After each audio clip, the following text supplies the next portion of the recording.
Ok, salut tout le monde. Je vais parler un peu de mon expérience de l'apprentissage de l'anglais et c'était prévu de faire un live, mais je fais un recording cette fois-ci. Donc, je vais présenter 10 techniques au cours de cette vidéo-là. Mais avant de passer aux 10 techniques, j'ai mon fil conducteur sur la droite ici. Donc, vous allez remarquer que de temps en temps, j'aurai tendance à regarder sur la droite. Euh, 10 techniques, c'est pas facile à retenir et il y a beaucoup de points que je vais aborder au cours de cette vidéo-là. Je ne veux pas manquer de parler de certains concepts que je trouve essentiels, importants. Donc, l'étape 0, lorsqu'on veut apprendre l'anglais ou bien toute langue, c'est de trouver sa motivation. D'accord? Donc, il faut trouver sa motivation. Pourquoi est-ce que je veux apprendre l'anglais? Est-ce pour passer un concours? Est-ce pour immigrer dans un pays où on parle l'anglais? Est-ce pour quoi d'autre? Avoir une promotion au travail. Est-ce parce que je vais intégrer une entreprise où on parle anglais? Il y a des entreprises en Côte d'Ivoire où on ne parle uniquement que anglais. Donc, est-ce que c'est parce que je veux postuler un emploi dans ce genre d'entreprise-là? Donc, lorsqu'on a défini sa motivation, quelle est la motivation? C'est très facile maintenant de se lancer dans l'apprentissage, ok? Et moi, je suis passé par plusieurs types de motivation lorsqu'il s'agit d'apprendre l'anglais. Lorsque j'étais encore au collège, ma motivation, c'était réellement de pouvoir communiquer avec mes professeurs en anglais sans problème. Donc, ça me poussait à vraiment bosser la langue anglaise. Et ensuite, lorsque j'ai commencé à travailler, ma motivation, c'était vraiment de me distinguer par ma connaissance de la langue anglaise parce que j'étais dans un environnement où on parlait fréquemment anglais, on échangeait des emails en anglais, ainsi de suite. Donc, c'était ça ma motivation. Et ensuite, lorsque j'ai commencé à chercher à postuler, chercher des demandes de visa dans les pays anglophones, ainsi de suite. Il me fallait passer des tests comme le TOEFL, ainsi de suite, rédiger des essais, c'est-à-dire des rédactions en anglais. Donc là, il fallait vraiment se former au niveau académique en anglais. Donc, définir sa motivation, pourquoi on veut apprendre l'anglais, c'est très important parce que c'est une langue, ouais, c'est une autre langue qu'on veut maîtriser et c'est pas un chemin qui est facile. Donc on peut se décourager dans le chemin et si c'est bien défini, l'objectif est bien défini dès le départ et tu sais où est-ce que tu vas arriver, c'est plus facile, ok, de se lancer dans cet apprentissage-là.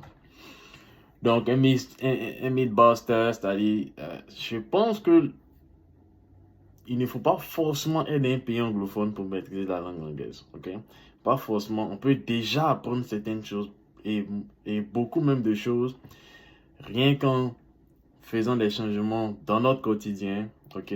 Dans notre quotidien pour commencer à apprendre la langue anglaise. On n'est pas obligé de voyager. Parce que le truc, c'est que lorsque vous partez ok, je vais aller faire peut-être 6 mois au Ghana ou au Nigeria. Le problème, c'est que tu vas te retrouver dans un environnement. Les gens vont pas t'apprendre les bases, la grammaire, la conjugaison. Ils vont pas venir t'apprendre ça sec. Ils sont en train de communiquer avec les gens. Mais si c'est pas pour rester à long terme, l'impact peut être faible. L'impact peut être faible. Donc, ce que je recommande lorsque il s'agit de voyager juste pour aller apprendre l'anglais, c'est de vraiment construire ses fondamentaux, apprendre beaucoup de choses déjà euh, avant de chercher à immigrer. Parce que là, maintenant, lorsque tu immigres dans un pays, mais tu vas faire quelques mois dans ce genre de pays-là pour apprendre la langue, c'est beaucoup plus rapide. Tu arrives à vraiment converser. Hein, tu arrives à vraiment converser avec les gens et c'est là que tu vas vraiment mettre en pratique ton apprentissage, tout ce que tu as appris. Donc, c'est ça le Mythbuster. Donc, ensuite, après cette étape 0 là, il faut savoir qu'il y a plusieurs types de niveaux de langue, d'accord? Il y a le niveau élémentaire, oui, c'est vraiment les B.A.-ba, je sais faire construire quelques phrases en anglais, donc c'est le niveau élémentaire, c'est comme ça que je le définis. Ensuite, il y a le niveau intermédiaire, c'est-à-dire que tu es capable d'avoir une conversation en anglais avec quelqu'un, voilà, en anglais. Tu arrives à faire passer ton message. Tu peux faire des erreurs, ok? Mais tu arrives à faire passer ton message, tu arrives à comprendre ce que l'autre veut et vous arrivez à communiquer en réalité. Et ensuite, il y a le niveau professionnel.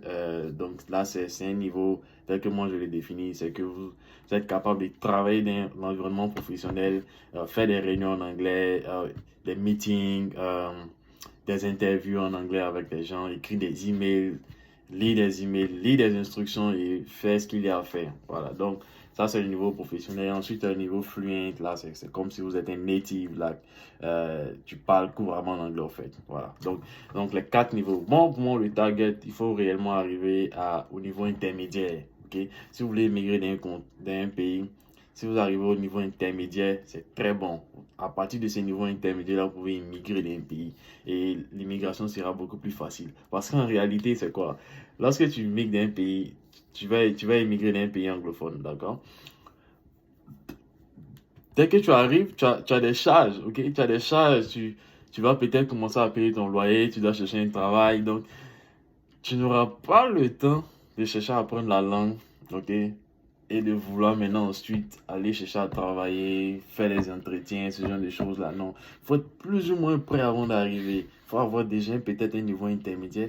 Alors, lorsque vous arrivez, en, en quelques semaines, un mois, vous êtes capable de pouvoir aller à des entretiens, ok?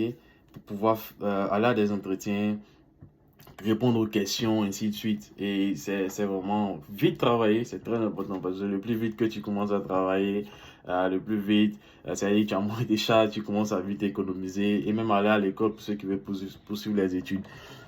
Plus vite, si tu as un bon niveau déjà, lorsque tu arrives, tu peux rapidement aller à l'école. Tu n'es pas obligé d'attendre plusieurs mois ou bien des années avant de continuer à poursuivre les études. Voilà, donc c'est quelques conseils que j'ai par rapport à ça. Donc, et l'erreur avant vraiment on entame les titres techniques, il y a d'autres choses dont je vais parler. Je vais pas, en fait, ça c'est ma conception des choses. Je pense que l'objectif, lorsque tu vas émigrer d'un pays anglophone, bien lorsque même tu es en train d'apprendre la langue, l'objectif ce n'est pas de vouloir forcément, ce n'est pas, l'objectif ce n'est pas forcément de reproduire, d'avoir l'accent américain ou bien britannique, ainsi de suite. Non. L'objectif, c'est d'avoir une bonne prononciation de sorte que ton interlocuteur arrive à te comprendre, tu arrives à le comprendre, vous arrivez à communiquer. Voilà, donc, je vais parler de beaucoup de techniques. L'objectif, ce n'est pas d'avoir un accent.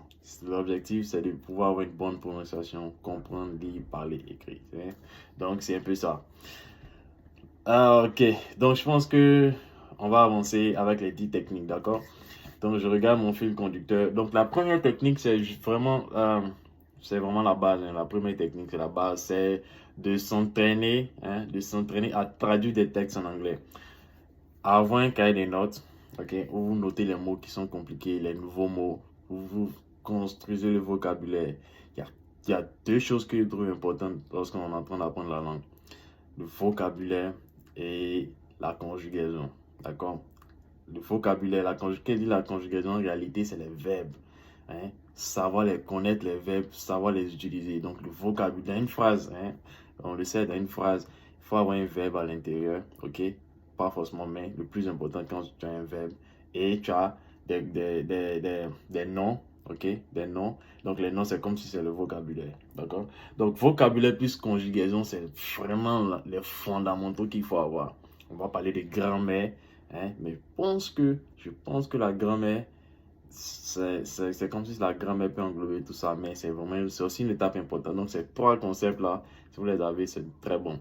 Donc, c'est pour ça qu'il faut avoir un cahier de notes pour pouvoir noter ces mots que vous allez découvrir quand vous faites les traductions de textes. Et il y a plusieurs techniques, hein, il y a plusieurs techniques pour construire son vocabulaire.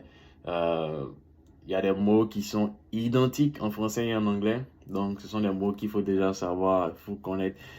Et souvent, les mots sont identiques, mais ne signifient pas la même chose. Donc, ces différences, ces nuances-là, il faut les connaître aussi. Ouais? Par exemple, il y a des mots comme voilà qui existent, il y a cliché qui existe en anglais, il y a déjà vu qui existe, il y a rendez-vous qui existe, il y a résumé qui existe. Hein?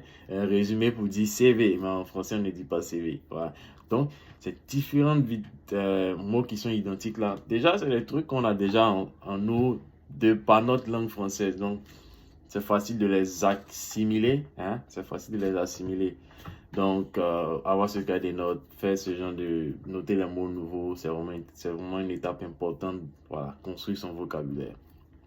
Et autre chose par rapport à ça, c'est que j'ai remarqué, peut-être c'est pas pareil avec tout le monde, mais lorsque tu construis ton vocabulaire, et que tu as l'habitude d'écouter des gens parler, n'est-ce pas? Tu écoutes des gens parler en anglais.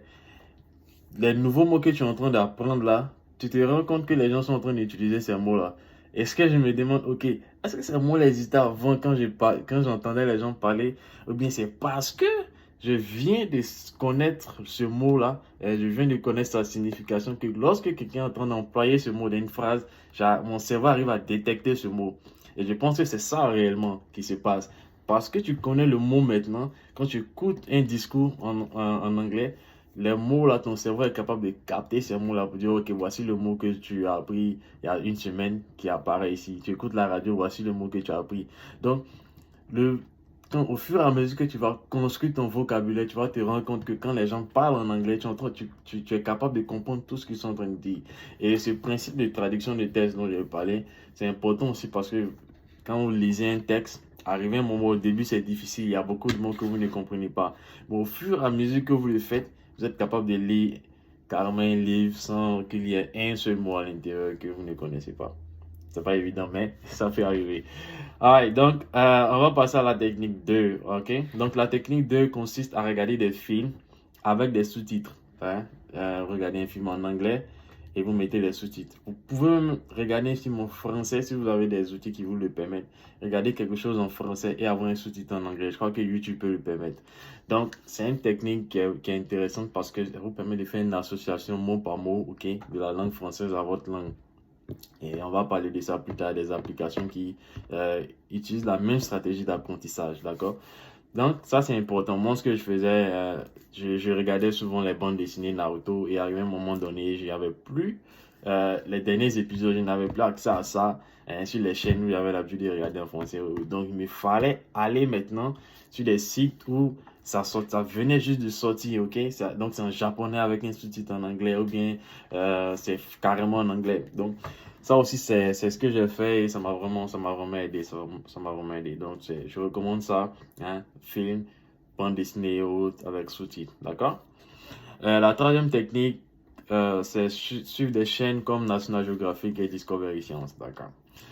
National Geographic Discovery, pourquoi j'ai mis ça à part? Parce que là-bas, l'objectif, c'est un peu plus, on présente des documentaires. Donc, vous allez, vous allez voir que c'est un peu plus académique. Donc, vous allez développer un langage qui est beaucoup plus professionnel. D'accord? Si vous regardez des films américains, les mots que vous allez découvrir dans les films américains, par exemple, c'est pas forcément des mots que vous allez utiliser au travail. Si vous êtes dans une entreprise, on parle anglais. Voilà. Donc, si vous, parce que souvent, c'est l'expression, le langage courant qu'on parle dans le quartier qui est utilisé souvent dans les films dans la plupart des films, souvent même et surtout dans les films américains. Et les chaînes comme National Geographic et Discovery Science, je crois même qu'il y a des chaînes qui sont spécialisées dans l'apprentissage de l'anglais. Sur Canal Horizon, je crois que vous pouvez avoir accès à ce genre de chaînes-là. Et donc, ce sont des chaînes qui vont vous permettre de développer un langage qui est professionnel ou bien académique. Donc, c'est bon pour ceux qui se préparent pour des choses comme le TOEFL, les tests en anglais et autres. D'accord? Les interviews surtout. Donc, c'est un peu ça. Et l'autre avantage, c'est que vous associez aussi l'image, ok? L'image, le contexte au mot. Et c'est très important. Ok. Parlons maintenant de la quatrième technique. Donc la quatrième technique consiste à... Je conseille cette technique très souvent à mes amis, mais bon, souvent, je ne sais pas s'ils appliquent vraiment. C'est de changer la langue de son téléphone, ok? Changer la langue des appareils qu'on utilise en anglais. Donc, vous pouvez changer la langue de votre téléphone en anglais, changer la langue de votre télé, de votre ordinateur en anglais. Pourquoi c'est une technique qui est puissante? Parce que ce sont des outils qu'on utilise au quotidien. On a toujours notre téléphone en main. Donc, si vous faites ce changement-là de langue-là, vous allez commencer à vous familiariser à des centaines de mots en un clic sans vraiment y penser. Parce que votre cerveau va faire une association. Parce qu'il y a des icônes, ok, dans le téléphone, mais dans l'ordinateur. Il y a des icônes. Donc, ce qui va se passer dans le cerveau, c'est qu'il va faire une association de ces icônes-là à l'ancienne expression en français et la nouvelle expression en anglais. Donc, il y aura cette association qui va commencer à se faire là, que vous allez voir que votre vocabulaire va commencer à grandir de manière exponentielle sans fournir de grands efforts, ok? Sans fournir de grands efforts. Donc, je recommande vraiment cette technique-là à tous ceux qui veulent vraiment se lancer dans l'apprentissage de l'anglais, ok? Parce que c'est ça. Au final, quand vous allez immigrer d'un pays anglophone, tous les appareils que vous allez utiliser seront en anglais. Donc, pourquoi ne pas déjà se familiariser à cet environnement en faisant ces petits shifts-là? Ok, super.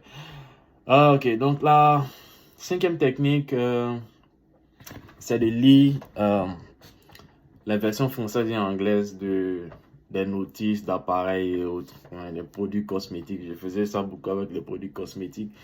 Si vous remarquez bien dans les produits cosmétiques, il y a une instruction qui est en français, une instruction qui est en anglais, et ainsi de suite. Donc, vous lisez ces différentes instructions-là, et donc ça vous permet de faire une association des différents mots. Voilà. Et cette association-là vous permet de construire votre vocabulaire. Parce que quand quelqu'un est en train de parler, bien vous écoutez la radio, bien une conversation en anglais, vous voulez être capable de savoir quel mot a été utilisé. Souvent, c'est frustrant. Tu poses la question, souvent ça m'arrive, parce qu'on ne maîtrise pas le dictionnaire de manière complète. Donc, tu peux poser la question à un ami, ok, de quoi on est en train de parler? Il te répond clairement pour te dire ce dont ils sont en train de parler. Mais il parle de quelque chose que tu n'as jamais entendu parler de ça, tu sais pas ce que ça veut dire. Donc, tu peux pas avancer dans le débat, donc tu vas faire semblant de rire comme si tu comprends, mais en réalité tu n'as pas compris. Voilà, donc ce sont les astuces. Donc c'est un peu ça, donc c'est important de faire ce genre d'exercice là, donc les notices d'appareil, les instructions de téléphone, ainsi de suite, des nouveaux appareils que vous avez, vous pouvez lire la notice, ok, la notice des deux versions et ça vous permet de construire votre vocabulaire.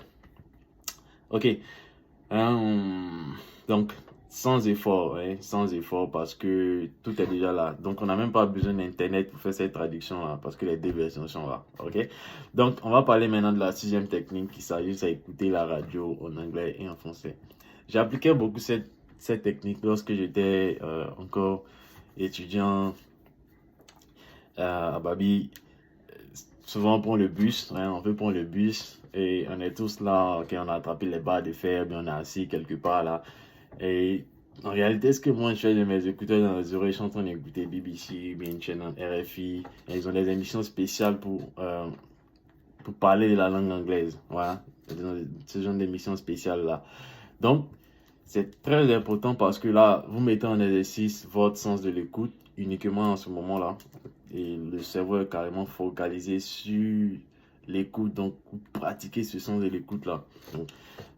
Donc it doesn't matter how fast they are speaking, ok? La vitesse à laquelle ils parlent n'a pas d'importance parce que votre cerveau est en train de s'entraîner à cette vitesse-là. Et BBC, RFI, c'est aussi bon pour ceux qui veulent se préparer pour des exercices comme le TOEFL, voilà, des tests comme le TOEFL parce qu'il y a une section qui demande que vous écoutez des clips audio et répondre à des questions. Donc, si vous n'êtes pas entraîné à écouter des choses en anglais sans traduction aucune, savoir déjà de quoi ils sont en train de parler, ça peut être compliqué. Donc, c'est un bon exercice, ce genre de chaîne-là. Vous pouvez mettre en background, vous n'êtes pas obligé d'être focalisé à 100% là-dessus. Et ça, même, c'est une autre méthode d'apprentissage pour ceux qui ont écouté des CD de Michel Thomas. Voilà, c'est une méthode aussi d'apprentissage où l'audio est en train de passer, tu n'es pas obligé de te concentrer dessus. Tu peux avoir la télé allumée ou bien le téléphone en train de jouer, la radio, et tu es en train de faire d'autres choses. Mais ton cerveau commence à s'habituer à ça. Ton cerveau commence à s'habituer, ok? Donc c'est très important. Parlons maintenant de la septième technique. La septième technique consiste à utiliser des applications. Souvent, on me demande quel genre d'application j'utilise. Il y a vraiment 3 applications importantes que j'utilise. Il y a plusieurs applications que vous pouvez utiliser. Mais il y a 3 importantes applications que j'utilise. Il s'agit de Duolingo, BBC Learning et TOEFL Prep. Voilà, donc ces applications ont des particularités.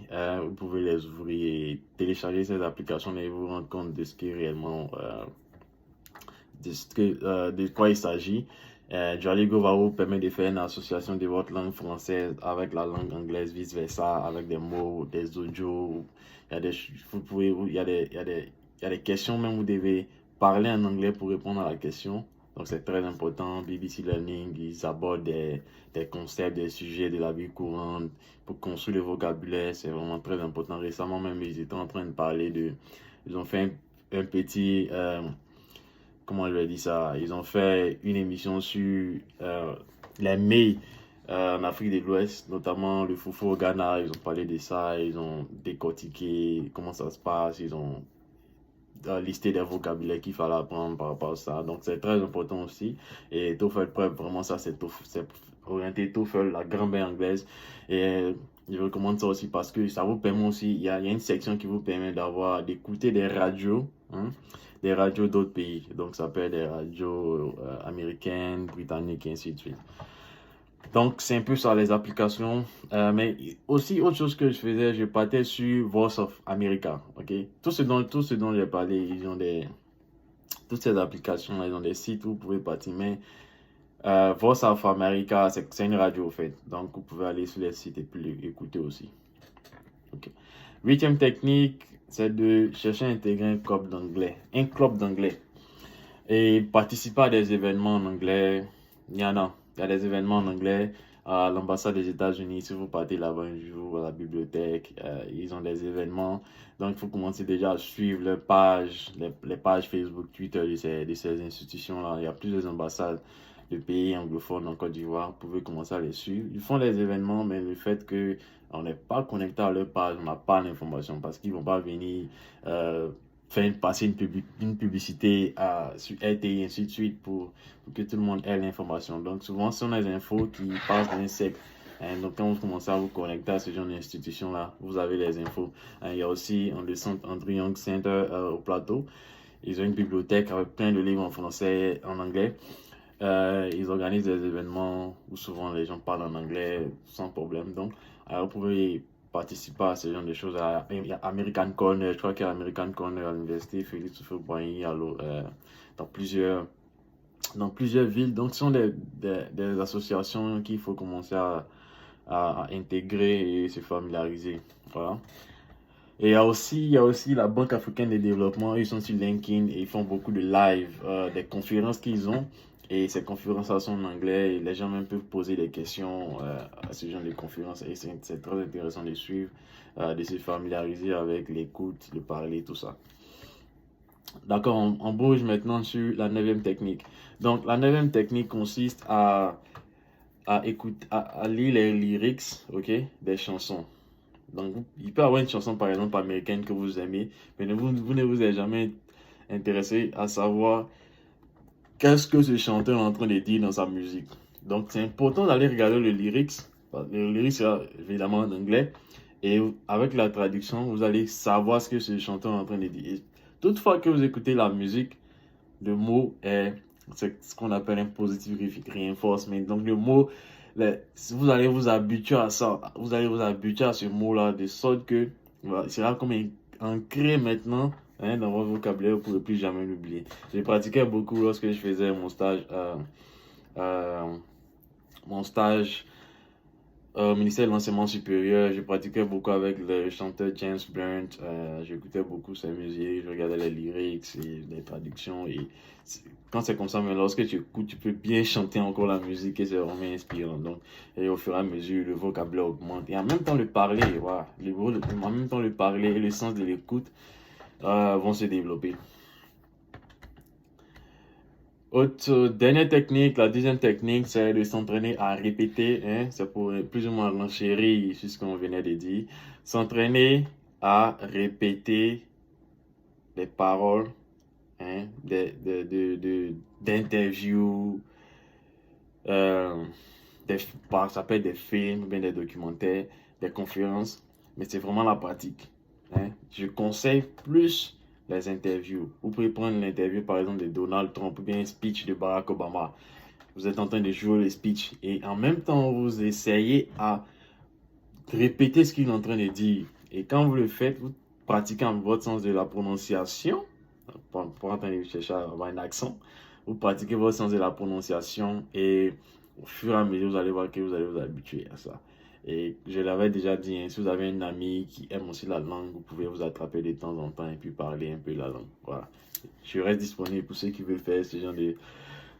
qui veulent mettre ça en exercice. Donc c'est important, c'est important de s'entraîner à répéter. Ça peut être même la radio que vous écoutez et vous entraînez à répéter. Toujours s'entraîner à répéter. Ne pas seulement écouter, ok? L'écoute est passive, la répétition est active. D'accord? Donc ça met fin aux 10 techniques. Ça met fin aux 10 techniques. D'accord? J'ai des bonus. Le premier bonus, c'est une technique qui n'est pas trop conventionnelle. J'avais l'habitude d'utiliser des mots anglais dans mon langage français. D'accord? Donc, ce que je faisais, c'est que par exemple, je peux dire, je vais t'école demain, je vais t'envoyer. Est-ce que tu m'as send l'email? C'est comment? Ce genre de choses-là, c'est de vous mettez des mots anglais dans votre langage courant. Et au fur et à mesure que vous le faites, en fait, vous êtes en train de vous entraîner à trouver la bonne utilisation d'un mot par rapport à un contexte. D'accord? Et au fur et à mesure, quand vous êtes prêt à aller carrément en anglais, ça sera plus facile. Et c'est quelque chose aussi qui m'a aidé pour le faire. Mais la complication, c'est d'avoir quelqu'un qui n'a pas les soucis à ce que vous échangez de cette manière-là, n'est-ce pas? Donc voilà. Et l'autre chose, c'est, j'avais parlé de conjugaison qui est important. Je recommande par exemple, il y a Becherel, hein, des annales qui vous permettent d'étudier des verbes en fonction de leurs similitudes. D'accord? Donc, en fonction de leurs similitudes, l'étude est faite en fonction des similitudes. Ça permet de retenir plus rapidement. Et on vous parle aussi des verbes des verbes à particules. Attends, je vois si je peux pull up un exemple ici pour vous. Voilà, donc par exemple, ici, il y a quelques particules qui sont là. Hein? Je sais pas si vous pouvez voir quelques particules qui sont là. Ça sont les verbes qui sont en bas. Et la particule, c'est la out. Il y a la particule in. Donc, le verbe, quand il est associé à une particule, à cette particule-là, il traduit un sens donné. Donc, ce sont ces associations-là qui sont là. Et donc, c'est quelque chose qui est aussi très important quand vous voulez apprendre l'anglais, de savoir plus ou moins quel est le réel sens quand un verbe est employé avec une particule. Voilà. Donc, c'est très important. Très important. Le dernier bonus, c'est que vous pouvez avoir un assistant virtuel. Je crois que Google, Apple, avec même Siri, ce genre de choses, là, vous pouvez échanger en anglais, poser des questions et puis l'assistant virtuel vous répond en anglais. Donc, je vais poser une question à mon assistant virtuel ici et ça va parachever notre séance. Alexa, how do we learn English? According to WikiHow, to learn English, try taking a class to learn the foundational skills from a trained professional that speaks your native language. There are even English classes you can take online, some of them for free. Practice every day by reviewing your notes from class and speaking the English words and phrases you're learning. Commit yourself to memorizing one new word a day, starting with the most commonly used words, like I, good, time, and the verb to be. Work your way up to tougher words to build on your vocabulary. Once you have the basics down and understand some conversational English, start listening to English music or radio. Watch English shows and movies without the subtitles to fully immerse yourself in the language. While doing this, keep a pocket notebook to jot down words or phrases that you can frequently and look them up later. Exactly. If you know any English speakers, ask them to help you practice by talking with you in English. Remember, English is a tough language to learn, so try not to get discouraged if you find yourself struggling. Just keep practicing every day and you'll get better. Exactly. Thank you very much, Alexa. Yeah, so that's it, guys. Hopefully you learned something new today. I just share my experience talking about learning English. And yeah, like you can see, nobody is perfect. We are still learning how to speak that language because it's useful. It's a business language. So wish you the best and see you soon. Thanks.